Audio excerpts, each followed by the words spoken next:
ද පළවන දේව ප්‍රකාශනයේ කියවෙන්නේ දාවිත් රජු බෙත්ෂෙබා සමග කාමිත්තාචාරයා පරදාර ආලේ කළා.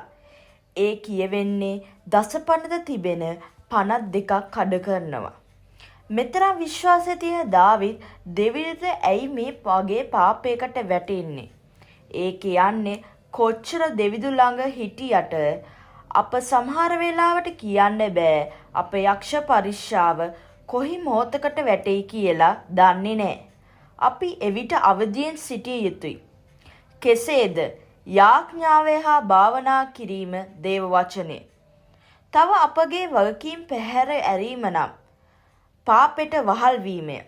උදාහරණ වශයෙන් දරුවෙකුගේ වගකීම දෙමාපියන්ගේ සිහිනය වන අධ්‍යාපනය ලබා ගැනීම නම් ඒ වගකීම හරියට ඉටු කළ යුතුය. එය පැහැර අප දුරකථනයට වහල් වී සිටියොත් අප දෙමාපියන්ට හා දෙවිදුද කරන විරුද්ධ වැඩකි. ඒ නිසා අප පාසලේදී වැඩපළදී දේවස්ථානයේදී පවා හරියට වගකීම ඉටු කළ යුතුය. විශේෂයෙන්ම පෞල් ජීවිතේ පවා. මම අසනවා ආදරය හා ආලය අතර වෙනස කුමක්ද? ආදරය පරිත්‍යාගකි, අසීමිතය හා සදාතනිකය.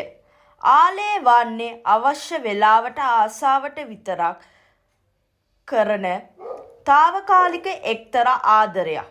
හැබැයි ඒක පාපයක් කරා කැඳයයි. එහෙනම් කවුද අපට ආදරය පිරිසිදුව නොකළ විදියට දුන්නේ? ඒ තමා දෙවිදුන්. ඒ අප කොච්චර පාපයා එබ්බැහිකම් වල සිටියත් දෙවිදු එක විදියට ආදරේ. එහෙත් අපි වෙනස් විය යුතුය.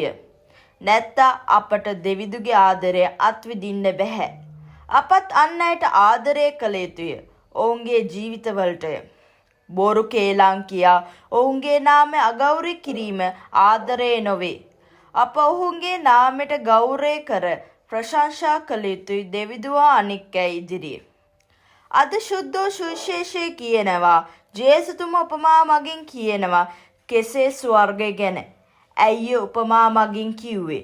මොකද සංකීර්ණ ලෙස ජනතාවට කියා දෙන්නේ උපමා මගින්නේ. ඇයි ජනතාව කියන්නේ ඔවුන් උගත්තා දෙවිදුන් සමග ලැබි නොවේ. ඒ නිසා ජනතාවට ලේසියෙන් දැනගන්න පුළුවන් වෙන්නේ එදිනෙදා වැඩ කටයුතු උපමා මගින්. අප ධර්මිෂ්ඨ සිටියේදී අපට පුළුවන් ස්වර්ග රාජ්‍ය හිමි කරන්න. එසේනම් පාපෙට වහළු අයට බැරිද? එසේ නොවේ. ඔවුන්ටත් පුළුවන්. කෙසේද?